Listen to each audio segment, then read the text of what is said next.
ஆகாசவாணி பெருமைமிகு பாரதம் நிகழ்ச்சியில் ஆதித்தமிழரின் வாழ்விடம் குடியம் குகைகள்.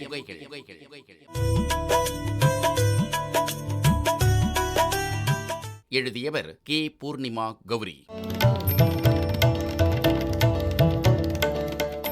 சாகச பயணிகளே மற்றும் வரலாற்று ஆர்வலர்களே, இன்று நாம் திருவள்ளூர் மாவட்டத்தில் உள்ள பூண்டி நீர்த்தேக்கத்திற்கு அருகில் அமைந்துள்ள குடியம் குகைகள் பற்றிய அனைத்து வித தகவல்களையும் தெரிந்து கொள்ளவிருக்கிறோம். குடியம் குகைகள் பற்றி தெரிந்து கொள்வதற்கு முன்னால் நாம் இந்திய குகைகள் பற்றியும், அதிலும் குறிப்பாக தமிழ்நாட்டில் உள்ள குகைகள் பற்றியும் சற்று விரிவாக தெரிந்து கொள்வது அவசியமாகிறது. இயற்கையாலும் மனிதர்களாலும் உருவாக்கப்பட்ட இந்த குகைகள் மலைகளிலும் பாறைகளிலும் செதுக்கப்பட்டவை. இவை வெறும் புவியியல் அமைப்புகள் மட்டுமல்ல, இந்தியாவின் பண்பாட்டு பாரம்பரியம், கட்டிடக்கலை புலமை மற்றும் ஆன்மீக ஆழத்தின் உயிர்ப்புள்ள சான்றுகளாகும். அஜந்தா, எல்லோரா, எலிஃபண்டா போன்ற குகைகளிலிருந்து பிம்பேத்காவின் புராதான தங்குமிடங்கள் வரை இந்திய குகைகள் பக்தி மற்றும் படைப்பாற்றலின் கதைகளை சொல்கின்றன. இந்த குகைகளின் முக்கியத்துவம், வரலாற்று பின்னணி, கட்டிடக்கலை அழகு மற்றும் நீடித்து நிலைத்திருக்கும் பாரம்பரியத்தை பற்றி இன்று நாம் தெரிந்து கொள்ளப் போகிறோம்.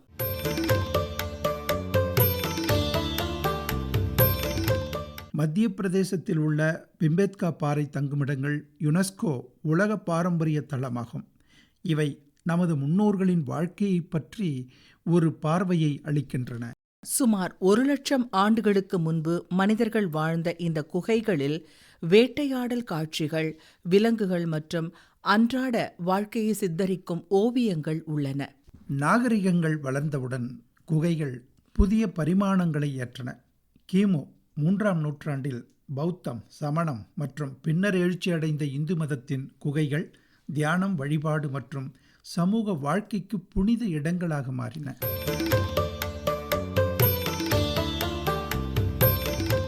பீகாரில் உள்ள பராபர் குகைகள் கிமு 3ஆம் நூற்றாண்டைச் சேர்ந்தவை. இவை இந்தியாவின் மிக பழமையான மனிதர்களால் உருவாக்கப்பட்ட குகைகளில் ஒன்றாகும். கிமு 2ஆம் நூற்றாண்டு முதல் கிபி 8ஆம் நூற்றாண்டு வரையிலான காலம் இந்தியாவில் குகை கட்டிடக்கலையின் பொற்காலமாகும். அஜந்தா, எல்லோரா, எலிஃபண்டா போன்ற குகைகள் மதப்பயிற்சி மற்றும் கலை புதுமையின் மையங்களாக உருவெடுத்தன. மகாராஷ்டிராவில் உள்ள அஜந்தா குகைகள் யுனெஸ்கோ உலக பாரம்பரிய தளமாகும். இந்தியாவின் பாறை செதுக்கல் கட்டிடக்கலையின் மிகச்சிறந்த எடுத்துக்காட்டுகளில் அஜந்தா குகைகள் ஒன்றாகும். கிமு 2ஆம் நூற்றாண்டு முதல் கிபி 6ஆம் நூற்றாண்டு வரை உருவாக்கப்பட்ட இந்த 30 குகைகள் முதன்மையாக பௌத்த மடங்களாகவும் பிரார்த்தனை கூடங்களாகவும் இருந்தன. அஜந்தாவை உண்மையில் அற்புதமாக்குவது அதன் அழகிய ஓவியங்கள். இவை பௌத்த கலையின் தலை சிறந்த படைப்புகளாக கருதப்படுகின்றன. இந்த ஓவியங்கள் குகை சுவர்களில் உருவாக்கப்பட்டவை. இவை புத்தரின் வாழ்க்கை காட்சிகள், ஜாதக கதைகள் மற்றும் பல்வேறு தேவலோக உருவங்களை சித்தரிக்கின்றன.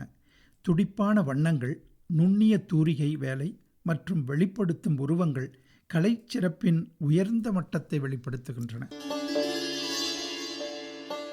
எழுத்தாளர், திரைப்பட பாடலாசிரியர் உமா சுப்பிரமணியன் அவர்கள் என்ன சொல்கிறார்? தொன்மையின் ஆவணமாக தான் இந்த மலைகளை பார்க்க முடிகிறது, இந்த குகைகளை பார்க்க முடிகிறது. ஏன்னா தொன்மை அப்படின்னு சொன்னோம்னாலே அதுதான் நம்மளுடைய ஆரம்ப கால வாழ்நிலையோட அடையாளமாக, வாழ்விடத்தின் அடையாளமாக இருப்பதாக நம்மளால் புரிந்து கொள்ள முடிகிறது.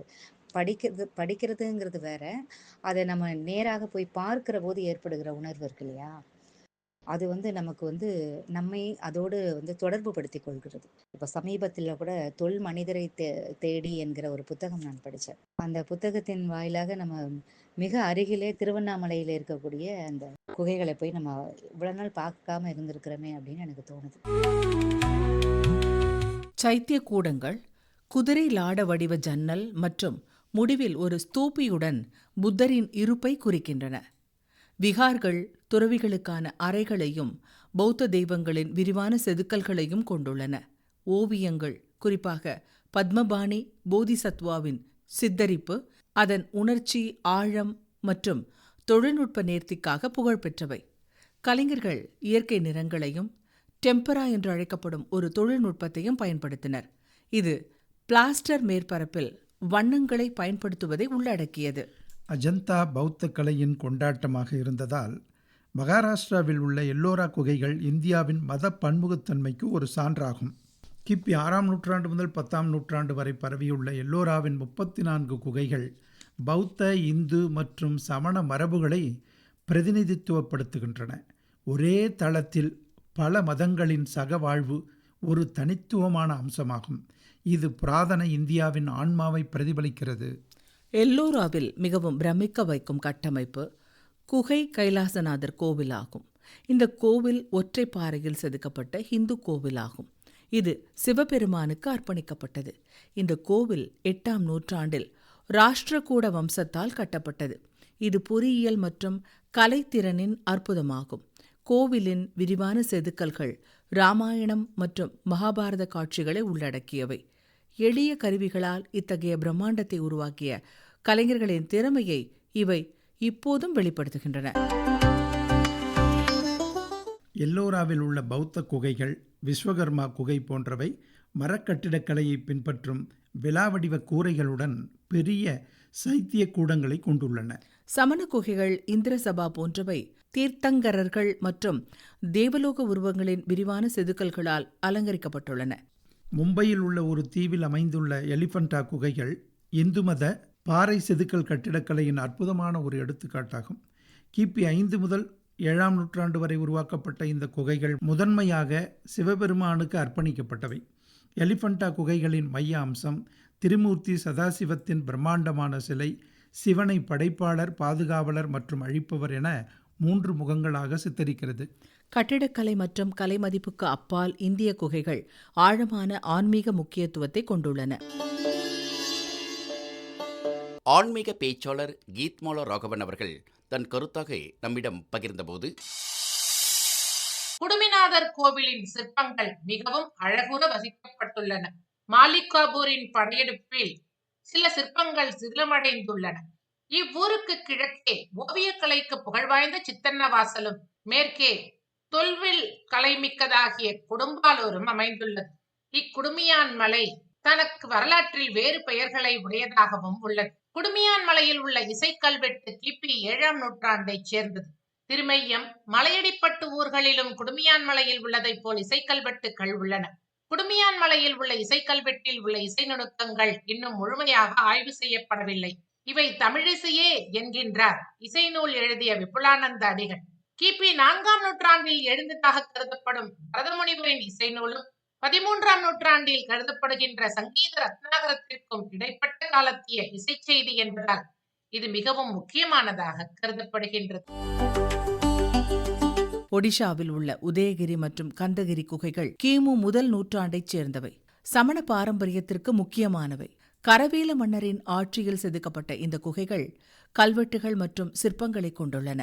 கர்நாடகாவில் உள்ள பதாமி குகைகள் 6ஆம் நூற்றாண்டில் சாளுக்கிய வம்சத்தின் கீழ் உருவாக்கப்பட்டவை. மும்பையில் உள்ள சஞ்சய் காந்தி தேசிய பூங்காவில் அமைந்துள்ள கான்ஹேரி குகைகள் குறைவாக அறியப்பட்டவையாக இருந்தாலும் முக்கியமான பௌத்த தலமாகும்.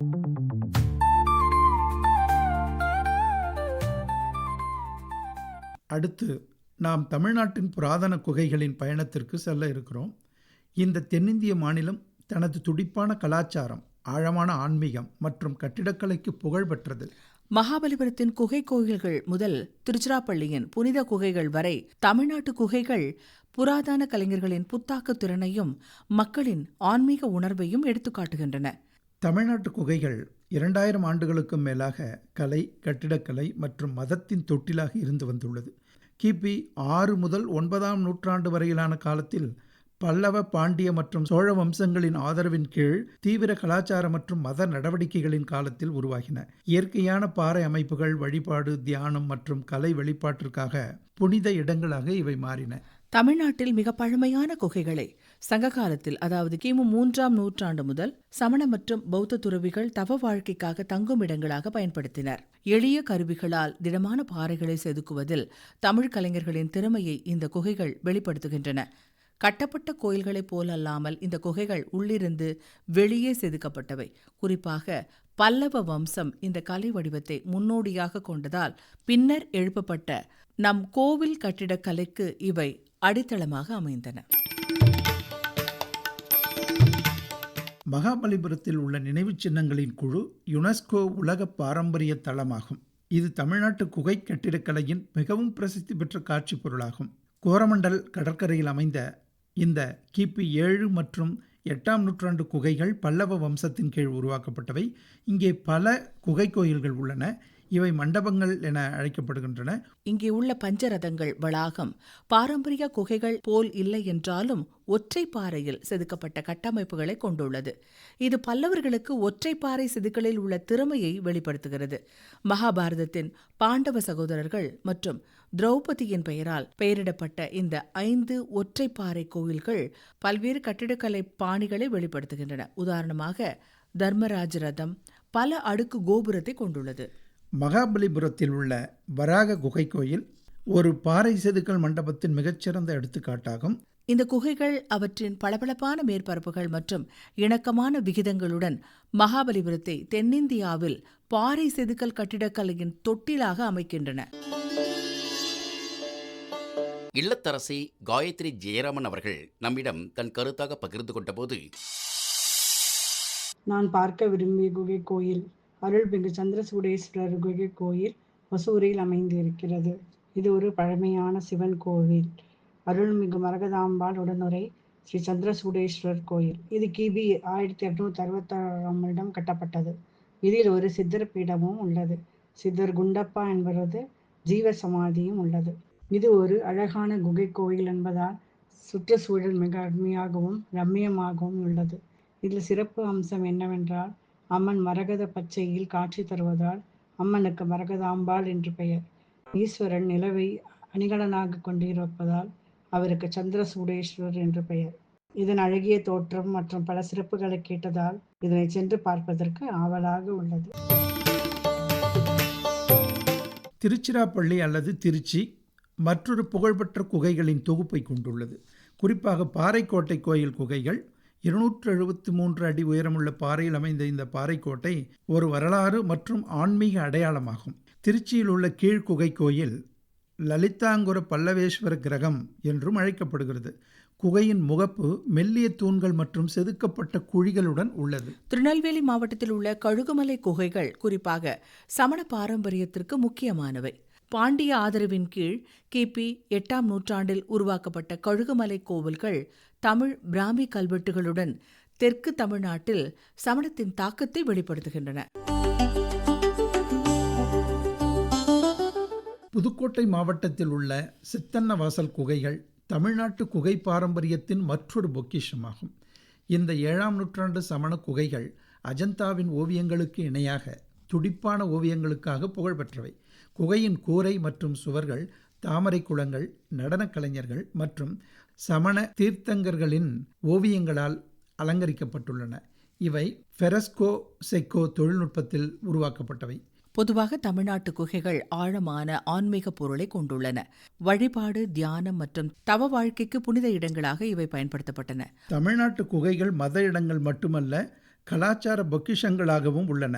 சித்தன்னவாசலில் உள்ள ஓவியங்கள் இயற்கை மற்றும் மனித உருவங்களின் துடிப்பான சித்தரிப்புகளுடன் தமிழ் ஓவிய மரபுகளின் நுட்பத்தை வெளிப்படுத்துகின்றன. மகாபலிபுரத்தில் உள்ள சிற்பங்கள் சோழ மற்றும் பாண்டிய கோவில்களின் சிற்பக்கலைக்கு அடித்தளமாக அமைந்தன. இந்த குகைகள் கலை பள்ளிகளாகவும் பயன்பட்டன. இங்கு கலைஞர்கள் சிலை வடித்தல், ஓவியம் மற்றும் கட்டிடக்கலை வடிவமைப்பில் தங்கள் திறமைகளை மேம்படுத்தினர். தமிழ்நாட்டு குகைகள் ஒரு கடந்த கால நினைவு சின்னம் மட்டுமல்ல, அவை மாநிலத்தின் கலாச்சார மற்றும் ஆன்மீக பாரம்பரியத்தின் உயிர்ப்புள்ள சின்னங்களாகும். இதுவரை நாம் இந்திய, அதிலும் குறிப்பாக தமிழ்நாட்டு குகைகள் பற்றி தெரிந்து கொண்டோம். இனி நாம் குடியம் குகைகள் பற்றி சற்று விரிவாக தெரிந்து கொள்ள இருக்கிறோம்.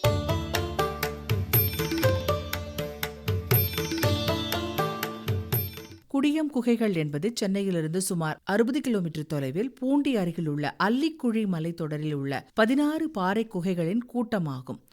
1863ஆம் ஆண்டு பிரிட்டிஷ் புவியியலாளர் ராபர்ட் ப்ரூஸ் ஃபூட் அவர்கள் முதலில் கண்டறிந்த இந்த குகைகள் தென்னிந்தியாவின் மிக முக்கியமான புராதன தொல்பொருள் தளங்களில் ஒன்றாக உள்ளது. குகைகளுக்கு அருகிலுள்ள ஒரு கற்பாறை குழியில் ஒரு கைவாளை ராபர்ட் ப்ரூஸ் கண்டறிந்தது தமிழ்நாட்டில் பழைய கற்காலத்தை புரிந்து கொள்வதற்கு ஒரு புதிய அத்தியாயத்தை திறந்து வைத்தது. மேலும் இப்பகுதியில் மனித இருப்பு 2 லட்சம் ஆண்டுகளுக்கு முன்பு இருந்ததை வெளிப்படுத்துகிறது. இதனால் தென்னிந்தியாவில் மனித செயல்பாட்டின் பழமையை பற்றிய நமது புரிதலை இது மாற்றியது. நமது முன்னோர்கள் நாம் முன்பு நினைத்ததை விட மிகவும் முன்னதாக இந்த நிலங்களில் உலவினர் என்பது இதன் மூலம் நமக்கு தெரிய வந்தது. 1963 மற்றும் 64ஆம் ஆண்டுகளில் இந்திய தொல்லியல் ஆய்வு மையம் நடத்திய அகழ்வாராய்ச்சிகள் கைவாள்கள், ஸ்கிராப்பர்கள் மற்றும் கிளீவர்கள் உள்ளிட்ட கற்கருவிகளை கண்டறிந்தனர். இவை குடியத்தின் குடியிருப்பாளர்கள் திறமைமிக்க கைவினைஞர்களாக இருந்தனர் என்பதை வெளிப்படுத்துகின்றன. இந்த கருவிகள் துல்லியமாக வடிவமைக்கப்பட்டு வேட்டையாடுதல், வெட்டுதல் மற்றும் உணவு தயாரிப்புக்கு பயன்படுத்தப்பட்டன. மேலும் இவை பழைய கற்கால மக்களின் புத்திசாலித்தனத்தை நமக்கு வெளிப்படுத்துகின்றன. குடியம் குகைகள் தாமாகவே இயற்கையான பாறை குகைகளாகும். இவை பல்லாயிரம் ஆண்டுகளாக புவியியல் செயல்முறைகளால் உருவாக்கப்பட்டவை. மனிதனால் உருவாக்கப்பட்ட கட்டமைப்புகளைப் போல் அல்லாமல் இந்த தங்குமிடங்கள் இயற்கையால் செதுக்கப்பட்டவை. ஆரம்பகால மனிதர்களுக்கு இவை இயற்கை கூறுகளிலிருந்தும் வனவிலங்குகளிலிருந்தும் பாதுகாப்பு அளித்தன. சமூக சேவகி கிருத்திகா வைத்தியநாதன் அவர்களிடம் இது பற்றி கேட்டோம். நம்ம தமிழ்நாட்டில் இருக்கிற சிற்றன்னவாசல் குகை கோவிலை தான் நான் பார்க்கணுன்னு ரொம்ப ஆசைப்படுறேன். இந்த சிற்றன்னவாசல் குகை கோவில் சமணர்கள் காலத்தில் கட்டப்பட்ட கோவில். அவங்களுடைய வாழ்க்கை முறையை சொல்கிறத விட இந்த கோவிலில் இருக்கிற ஓவியங்கள் ரொம்ப சிறப்பானவை. இந்த ஓவியங்களை வரையறதுக்கு இயற்கையான வண்ணங்களை கொண்டு வரைஞ்சிருக்காங்க. அஜந்தா எல்லோரா குகை கோவிலில் இருக்கிற ஓவியங்களுக்கு அப்புறமா அதிக அளவு பேசப்படுறது இந்த ஓவியங்கள் தான். நம்ம ஊரில், நம்ம தமிழ்நாட்டில் நம்ம பக்கத்துலேயே இருக்கிற ஒரு குகை கோவில் இது. நான் பள்ளி காலத்தில் இதை பற்றி நிறைய படிச்சிருக்கேன். பட் இன்னும் போய் பார்த்ததில்லை. பட் கட்டாயமாக நான் பார்க்க விரும்புகிற குகை கோவிலில் ஒன்று இந்த சிற்றன்னவாசல் குகை கோவில் புதுக்கோட்டை மாவட்டத்தில் இருக்குது.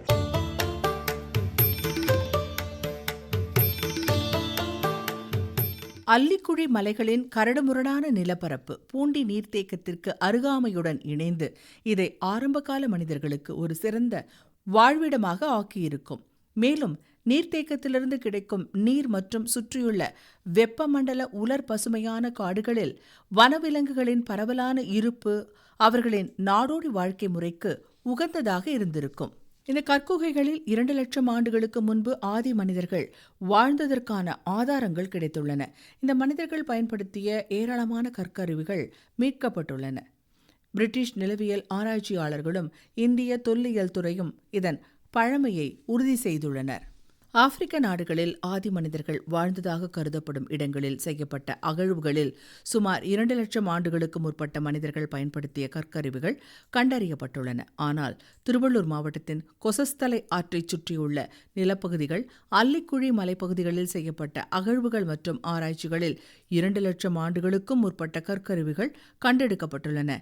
இதை ஆங்கிலேயர்களின் ஆராய்ச்சிகளும் இந்திய தொல்லியல் துறையின் ஆராய்ச்சியும் உறுதி செய்கிறது.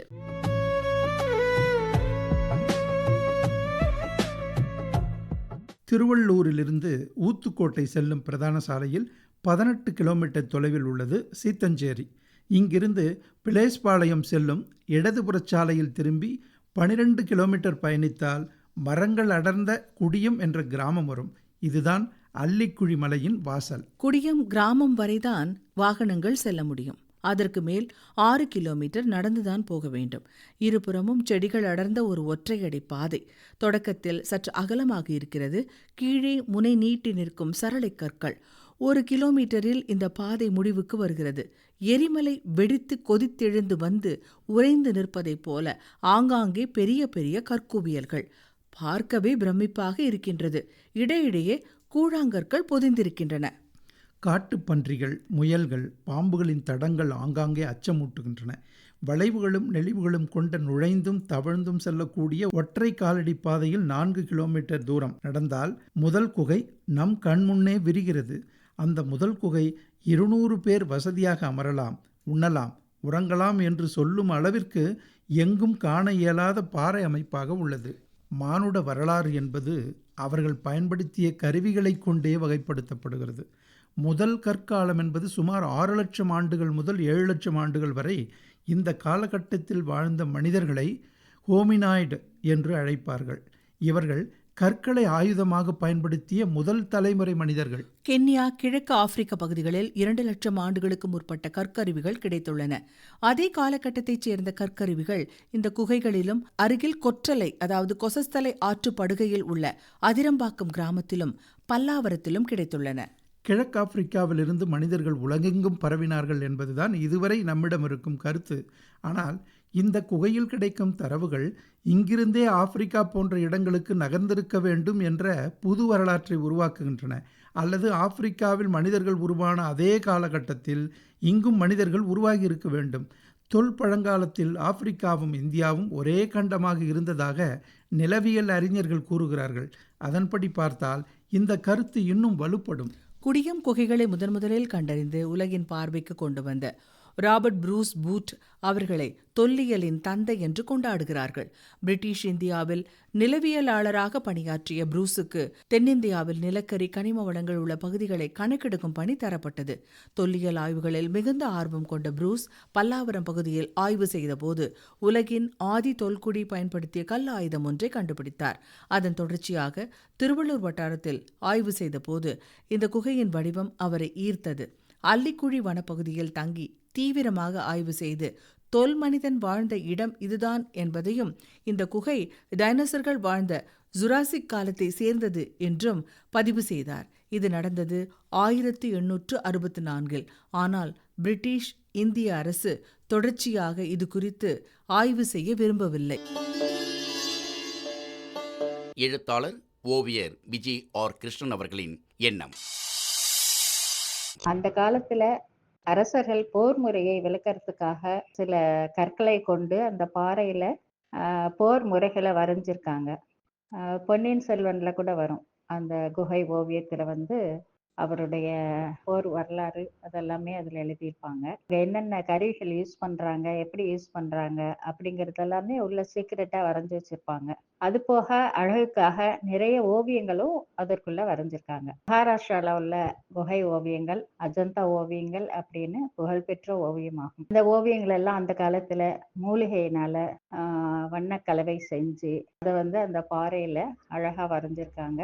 ஓவியங்களும் குகை கோவில்களும் நமக்கு அந்த கால வரலாற்றை விளக்குவதாக உள்ளது.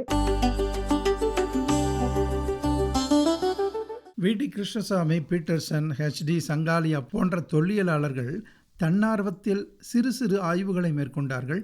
அதன் பிறகு 1962 முதல் 1964 வரை மத்திய தொல்லியல் துறை சார்பில் R.D. பானர்ஜி இந்த குகையின் ஒரு பகுதியை அகழ்ந்து ஆய்வு செய்தார். அதில் ஏராளமான கல் ஆயுதங்கள் கிடைத்தன. அவற்றையெல்லாம் பகுப்பாய்வு செய்து இது தொல்மனிதர்கள் பயன்படுத்திய குகைதான் என்பதை உறுதி செய்தது மத்திய தொல்லியல் துறை. கற்கருவிகளின் பழமையும் உறுதி செய்யப்பட்டது. இப்பகுதியில் கண்டெடுக்கப்பட்ட கற்கருவிகள் சென்னை கோடரிகள், மெட்ராஸ் ஆக்ஸ் என்று வகைப்படுத்தப்பட்டன. மேலும் அருகில் உள்ள பூண்டி நீர்த்தேக்கம் அருகே ஒரு அருங்காட்சியகம் அமைத்து மாநில தொல்லியல் துறை அவற்றையெல்லாம் பாதுகாக்கிறது. குகைக்கு மேலே கரடு முரடான பாறைகளின் வழியை ஏறினால் நடுவில் அழகிய ஒரு சுனை. எக்காலமும் இதில் நீர் வற்றுவதே இல்லையாம். அதை கடந்து மேலே ஏறினால் உலகின் ஒரு அரிய நிலக்காட்சி கண்முன் விரிகிறது. 4 புறமும் பச்சை, எதிரில் புதர்களால் மறைந்து போன ஒரு பிரம்மாண்ட குகையின் தோற்றம். மேலே விதவிதமான கற்கள், எல்லாம் கனிமங்கள், 4-5 வண்ணங்கள் கொண்டவை, சுட்ட செங்கலை போல செக்கச் சிவப்பாக இருப்பவை, பளீரென்ற வெள்ளைக்கல் என திறந்தவெளி கண்காட்சியைப் போல இருக்கிறது. ஆங்காங்கே நுனி கூறாகவும் அடி கனத்தும் காணப்படும் கோடாரி கற்கள், லேசாக பட்டாலே கிழித்துவிடும் அளவுக்கு கூராக்கப்பட்ட சிறு சிறு கல் ஓடுகள் என ஒரு கல் ஆயுத தொழிற்சாலை போலவே இருக்கிறது. இந்த மாதிரி பாறைகள் தமிழகத்தில் வேறெங்கும் இல்லை. இந்த மலைகளும் குகைகளும் எரிமலை வெடிப்பில் உருவாகி இருக்கலாம் என்று சிலர் கூறுகிறார்கள். ஆனால் நிலவியலாளர்கள் பெருமழை காலத்தில் ஏற்பட்ட தொடர் வெள்ளப்பெருக்கின் விளைவாக பாறைகள் திரண்டு இறுகியே குகைகளும் கற்களும் மலையும் உருவானது என்று தீர்க்கமாக கண்டறிந்து பதிவு செய்திருக்கிறார்கள். வெறும் கல்லை விட்டெறிந்து விலங்குகளை வேட்டையாட போராடிய மனிதன் அறிவு விருத்தியடைந்து கல்லை செதுக்கி கூராக்கி ஆயுதமாக பயன்படுத்த தொடங்கியது ஒரு முக்கியமான பரிணாம வளர்ச்சி. தங்களுக்கு தேவையான ஆயுதங்களை செய்யும் கற்கள் இங்கே கிடைப்பதால் தான் இந்த பகுதியை தங்கள் வாழிடமாக தொல் மக்கள் தேர்வு செய்திருக்கிறார்கள். அல்லிக்குழி மலையில் 16 குகைகள் இருப்பதாக பிரிட்டிஷ் குறிப்புகளில் தெரிவித்திருக்கிறார்கள். ஆனால் 2 குகைகளுக்குத்தான் நாம் செல்ல முடிகிறது. முதல் குகையிலிருந்து 2வது குகைக்கு செல்லும் பாதை இன்னும் சவாலானது. மிகவும் குறுகலாகவும் முட்கள் அடர்ந்ததாகவும் இருக்கிறது. விதவிதமான பூரான்கள், பாம்புகள், சிலந்திகள், தேள்கள் போன்ற ஆபத்தான பூச்சிகள் ஊர்ந்து பீதி கிளப்புகின்றன. அதை கடந்து நடந்தால் பிரம்மாண்டமான 2வது குகை. 500 பேர் வசதியாக தங்கலாம். அகன்று விரிந்து குடை மாதிரி நிற்கிறது. ஆங்காங்கே நீர் சுரந்து சொட்டு சொட்டாக வழிகிறது. ஜியாலஜிக்கல் சர்வே ஆஃப் இந்தியா நிறுவனத்தின் முன்னாள் இயக்குனர் குமரகுரு அவர்கள் பல்வேறு நிலவியல் ஆய்வுகளின் முடிவில் இந்த குகை 13 கோடி ஆண்டுகளுக்கு முற்பட்டது என்று சொல்கிறார். காலங்களை தின்று செரித்துவிட்டு சிறிதும் பங்கமின்றி உறுதியாக தன்னை நிலைநிறுத்திக் கொண்டு நிற்கிறது இந்த குகை. இந்த குகையிலிருந்து 15 கிலோமீட்டர் தொலைவில் அத்திரம்பாக்கம் என்ற கிராமம் உள்ளது. கொசஸ்தலை ஆற்று படுகையில் உள்ள இந்த கிராமத்தில் தொல்லியல் ஆய்வாளர் சாந்தி பப்பு அவர்கள் ஒரு அகழாய்வு மேற்கொண்டார். அங்கு 3000 கல்லாயுதங்கள் கிடைத்துள்ளன. அவற்றை அமெரிக்காவில் உள்ள ஆய்வகத்துக்கு அனுப்பி ஆய்வு செய்தபோது 16 லட்சம் ஆண்டுகளுக்கு முற்பட்டது என்பது தெரிய வந்தது. இது பற்றி அமெரிக்காவிலிருந்து வெளிவரும் ஆராய்ச்சி இதழ்களில் எழுதினார். அதன் பிறகே உலகம் அறிவியல் பூர்வமாக இந்த குகையின் பழமையை உணர்ந்தது. உலகெங்கும் வெளியிடப்பட்டுள்ள 30க்கும் மேற்பட்ட மானுட வரலாற்று ஆராய்ச்சி நூல்களில் இந்த குகைகள் பற்றிய தகவல்கள் இடம்பெற்றுள்ளன. 70,000 ஆண்டுகளுக்கு முன்புதான் இந்தியாவில் மனித குடியேற்றம் நடந்தது என்று உலகப் புகழ்பெற்ற ஆய்வாளர் மைக்கேல் வுட் தெரிவித்திருக்கிறார். குடியம் குகைகளும் அத்திரம்பாக்கத்தில் கிடைத்த கற்கருவிகளும் அந்த தியரியை மாற்றுகின்றன.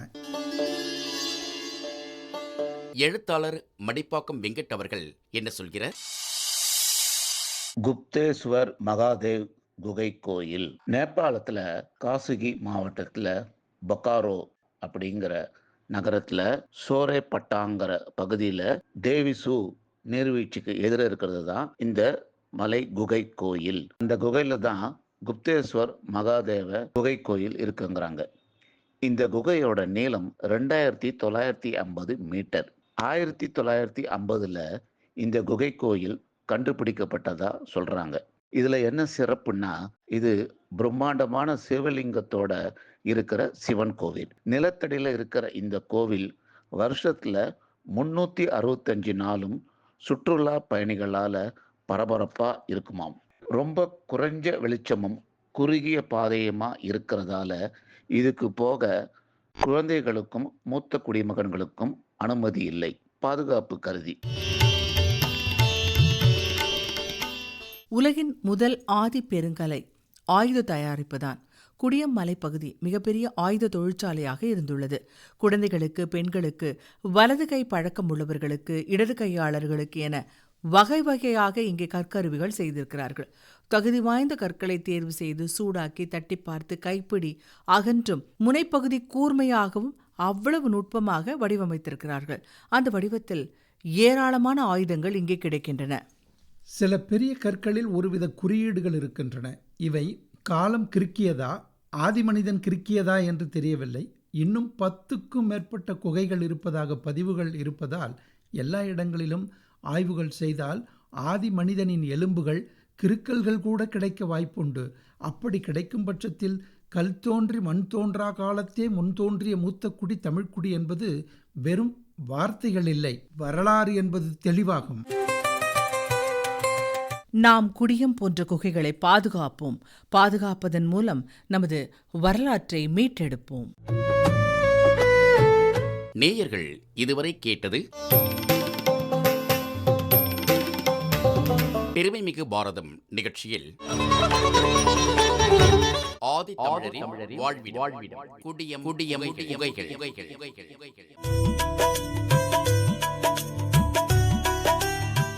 எழுதியவர் கே. பூர்ணிமா கௌரி.